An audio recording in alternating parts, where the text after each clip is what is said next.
കൃത്യനിർവഹണത്തിൽ ലോകായുക്ത പരാജയമെന്ന പരാമർശം പിൻവലിച്ച് പ്രതിപക്ഷ നേതാവ് വി.ഡി. സതീശൻ. ഹൈക്കോടതി വിമർശനത്തിന്റെ പിന്നാലെയാണ് പരാമർശം പിൻവലിച്ചത്. കെ ഫോൺ പദ്ധതിയിൽ CBI അന്വേഷണം ആവശ്യപ്പെട്ടുള്ള പ്രതിപക്ഷ നേതാവിന്റെ ഹർജി 3 ആഴ്ചയ്ക്കു ശേഷം പരിഗണിക്കാൻ മാറ്റി.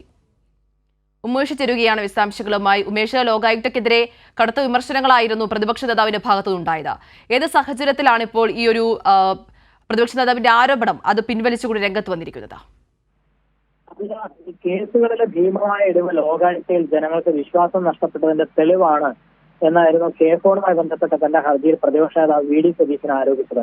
ലോകായുക്തയ്ക്ക് അവരുടെ കർത്തവ്യം നിർവഹിക്കാനുള്ള ശേഷി നഷ്ടപ്പെടുന്നു എന്നും സതീശൻ വിമർശിച്ചിരുന്നു.